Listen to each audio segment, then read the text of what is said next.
2.2 first one show that 4 root 2 is an irrational number. 4 root 2 जो है irrational number है, ये बताना है. 4 और root 2 के बीच में कुछ नहीं, मतलब क्या है, into होता है. 4 और root 2 के बीच में अगर कोई साइन नहीं है तो क्या होता है, into. अब इसमें 4 एक नंबर है जिसको हम इंटीजर बोलेंगे, इसको ऐसे पढ़ेंगे 4 इंटीजर रूट 2. तो इसमें से जो इंटीजर है वो एक रैशनल नंबर है, तो हम लिखेंगे here 4 is a rational number and root 2 क्या है, root 2 is an irrational number. Irrational क्यों है, इर्रेशनल क्यों है वो, क्योंकि उसका कोई स्क्वायर रूट पॉसिबल नहीं है. ऐसा नंबर जिसका कोई स्क्वायर रूट या क्यूब रूट पॉसिबल नहीं होता है वो क्या होता है, इर्रेशनल होता है. ठीक है, तो अभी 4 रूट 2 क्या रहेगा, 4 तो रैशनल है और रूट 2 क्या है, तो 4 रूट 2 क्या रहेगा वो हमें बोलना है. 4 रूट 2 यानी 4 into 2. So when a rational number is multiplied with an irrational number, it gives an irrational number. यहां देखो एक मिनट के लिए क्या बोला जा रहा है. जैसे प्लस इंटू माइनस क्या होता है, प्लस इंटू प्लस क्या होता है, वैसे ही अगर एक पॉजिटिव नंबर को नेगेटिव नंबर से मल्टीप्लाई किया तो आंसर किस में आएगा, नेगेटिव में आएगा. वैसे ही अगर एक रैशनल नंबर और एक इर्रेशनल नंबर को ऐड करो, सब्ट्रैक्ट करो, मल्टीप्लाई करो, डिवाइड करो, कुछ भी कर लो, उसका आंसर क्या रहेगा, इर्रेशनल ही रहेगा. तो यहाँ क्या कर रहे हैं हम, 4 रूट 2 यानी 4 इंटू रूट 2 कर रहे हैं. Therefore 4 root 2 is an irrational number. समझ में आ रहा है क्या, हेंस प्रूव्ड. 4 क्या है, एक रैशनल नंबर है, रूट 2 क्या है एक, तो जब एक रैशनल नंबर को इर्रेशनल नंबर से मल्टीप्लाई करते तो क्या मिलता है, क्लियर है, rational into irrational is always rational plus irrational is always, clear है, ये लिख कर लो. ऐसे ही सेकंड वन है सेम, सिर्फ मल्टीप्लाई की जगह प्लस दिया है आपको, देखो आता है क्या. Third one, represent root 5 and root 10 on the number line. Number line वाले क्वेश्चंस आपने 8th स्टैंडर्ड में किए थे. तो रूट 5 और रूट 10 आता कहां पे नंबर लाइन पे, पहले वो समझते.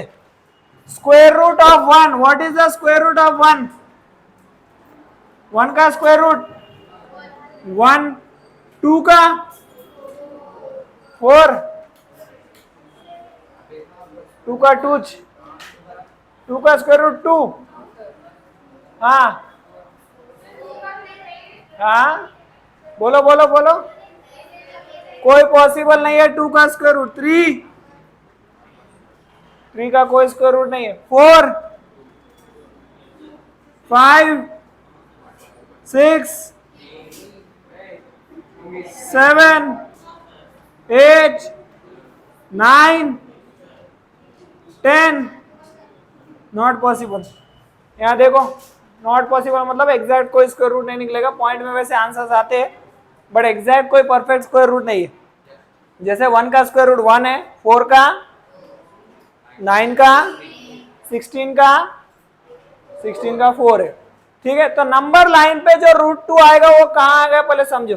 नंबर लाइन पे जो रूट 2 आएगा वो 1 के बाद आएगा. कहाँ आएगा, हमें क्या रिप्रेजेंट करना है, रूट 5 किसके बाद आ रहा है, रूट 4 के बाद. रूट 4 यानी 2 के बाद क्या आ रहा है, और 10 कहाँ आ रहा है, 3 के बाद. किसके बाद आ रहा है, क्लियर है क्या सभी को.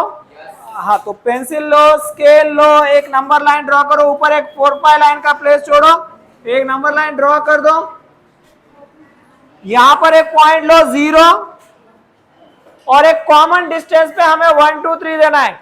कॉमन डिस्टेंस यानी वो 2 2 सेंटीमीटर का लो या 3 3 का लो या कितने का भी लो, 2 2 सेंटीमीटर का ले लो. 2 2 सेंटीमीटर के गैप पे ये पॉइंट दे दो ऐसे, तो यहां आ जाएगा नंबर 1 2 3 4. एक नंबर लाइन ड्रॉ करो और इक्वल गैप्स के ऊपर ये नंबर दो। कितने भी इक्वल गैप्स आप डिसाइड करो, 2-2 सेंटीमीटर होना या 3-3 सेंटीमीटर होना या 5-5 होना, तो इतने गैप के ऊपर आप नंबर्स दे दो। यहां तक होने के बाद आपको क्या करना है, √5 और √10 रिप्रेजेंट करना है। तो √5 किसके बाद आ रहा है, 2 के बाद, और √10 किसके बाद आ रहा है, तो 2 से और 3 से एक 90 डिग्री लेना है हमें। 2 पर प्रोटेक्टर रखो और 90 डिग्री वाली लाइन, 3 पर प्रोटेक्टर रखो 90 डिग्री वाली लाइन। 2 से और 3 से 90 डिग्री परपेंडिकुलर कैसे लेंगे, with the help of protractor. Protractor रखना है नंबर 2 पर और 90 डिग्री लेके लाइन, फिर 3 पर रखना है 90 डिग्री लेना है लाइन। राउंडर लेकर राउंडर पे ये गैप लेना है आपको, 1 से 2 का या 2 से 3 का या 0 से 1 का, कोई भी दो नंबर के बीच का गैप ले लो। जैसे 2 पर राउंडर रखो, 3 तक पेंसिल लेकर जाओ, तो 2 से 3 का या 2 से 1 का या 1 से 0 का किसी भी एक का डिस्टेंस ले लो, जितने भी सेंटीमीटर है आपका। फिर राउंडर रखो 2 पर और एक आर्क ड्रॉ करो 2 से, फिर वही डिस्टेंस राउंडर रखो 3 पर और एक आर्क ड्रॉ करो 3 से। समझ में आ रहा है क्या? राउंडर लो, 2 पर रखो, 2 से 3 तक का डिस्टेंस मेजर करो। अब 2 से 3 का करो, 1 से 2 का करो या 0 से 1 का करो, सब गैप सेम है ना आपके, तो किसी भी एक दो नंबर के बीच का गैप मेजर करो। 2 पर रखो एक आर्क, 3 पर रखो एक आर्क। अब देखो यहाँ पे ये जो आर्क है इसको नेम दे दो ए, यहाँ जो आर्क उतारा है इसको नेम दे दो बी, ये 3 के पास दे दो नेम सी, 2 के पास दे दो डी और 0 के पास दे दो ई। अब देखो क्या करना है, ये ई से ये ए और बी को ज्वाइन करना है। तो कैसे, with the help of scale. Scale लो, पेंसिल लो, ई से ए को और ई से बी को। अब राउंडर लो और ई पर रखो, राउंडर लेकर ई पर रखो, ए तक राउंडर का पेंसिल लेकर जाओ और एक आर्क ड्रॉ कर दो। अब ये जो आर्क आया है ये है √5, क्योंकि 2 के बाद क्या आता है, √5। क्लियर है? हाँ, नेक्स्ट ई पर रखो, बी तक राउंडर लेके जाओ, एक आर्क ड्रॉ करो, 3 के बाद क्या आएगा, √10। समझ में आ रहा है क्या? क्लियर है? ये √5 ही क्यों है और ये √10 ही क्यों है वो बता रहा हूं, देख लो। ये √5 कैसे हुआ, तो ये पाइथागोरस थ्योरम से हुआ है। कैसे, देखो ये ट्रायंगल कौन सा है, in triangle A D E, in triangle A D E angle D is equal to 90 degree by Pythagoras theorem. Pythagoras theorem क्या है, hypotenuse square is equal to side one square plus. अब ये देखो ये है हाइपोटेन्यूस हमारा A E, so A E square is equal to S1 मतलब इसको लेते E D square plus A D square. यहां देखो अभी ये कितने यूनिट्स है, ये कितना गैप है, 2 का गैप है, तो 2 स्क्वायर। ये कितना लेकर किया था आपने, 1 का गैप लेकर किया था ना ऊपर, तो ये हो गया, ये वर्टिकल लाइन का डिस्टेंस हो गया 1 यूनिट। 2 का स्क्वायर 4, 1 का स्क्वायर 1, कितना हुआ 5। ए ई का स्क्वायर कितना है, ये स्क्वायर उधर लेकर जाएंगे तो स्क्वायर रूट, तो ए ई की वैल्यू कितनी है, √5। तो ए से ई तक का मेजर किया, वहीं से आर्क ड्रॉ किया, तो वो क्या आ गया, अब समझ में आया √5। ऐसे ही अगर ये डिस्टेंस 3 हो जाता है तो यहाँ 3 आ जाएगा, 3 का स्क्वायर 9 + 1, तो जो नेक्स्ट नंबर आ रहा है वो क्या आ रहा है, क्लियर है? उसका पाइथागोरस कर लो। बोलो question number 4, right any 3 rational numbers between number 1, हाँ, 0.3 एंड -0.5। ये एक पॉजिटिव नंबर है, ये एक नेगेटिव नंबर है, दोनों में छोटा कौन सा है, नेगेटिव नंबर छोटा है तो जो छोटा है उसको पहले लिखो, -0.5 एंड 0.3।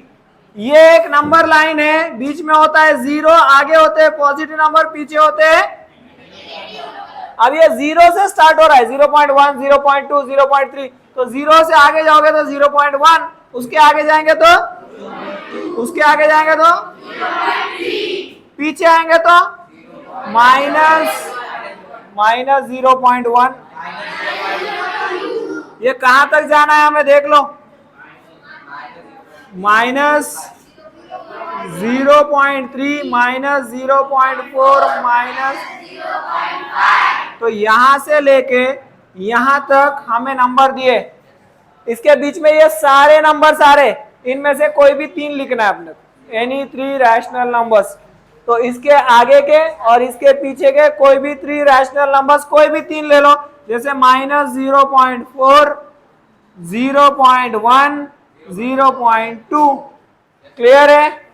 Second one -2.3 and -2.33। यहां देखो एक मिनट के लिए यहां देखो, यहां पॉइंट के बाद कितने डिजिट थे और यहां भी कितना था, तो पॉइंट के बाद अगर सेम नंबर ऑफ डिजिट है तो डायरेक्ट कंपैरिजन होता है। यहां पॉइंट के बाद कितने डिजिट है और यहां ये नहीं चलेगा, यहां भी 2 डिजिट चाहिए हमें, तो इसको ऐसे करेंगे -2 पॉइंट, कोई और डिजिट बढ़ाना है तो आप सिर्फ 0 बढ़ा सकते हो, एंड -2 पॉइंट, तो यहां पॉइंट के बाद आप कितने 2 और यहां आप कंपैरिजन हो सकता है 30 और 33, इन दोनों के बीच में कितने नंबर है वो बोलो, 2 ही है सिर्फ, लेकिन हमें कितने लिखना है, तो 3 तो आ नहीं रहे, तो अगर 3 नंबर नहीं आ रहे तो एक 0 और दोनों तरफ बढ़ा दो, जैसे -0.300 एंड -2.330। अब 300 और 330 के बीच में 3 नंबर आ सकते हैं, तो अपन लिख देंगे -2.301, -2.302, -2.303। कहां तक लिख सकते हैं ऐसा, -2.329 तक लिख सकते हैं, 329 तक। समझ में आ रहा है क्या? थर्ड वन, क्वेश्चन नंबर 3 हमारा है 5.2 एंड 5.3।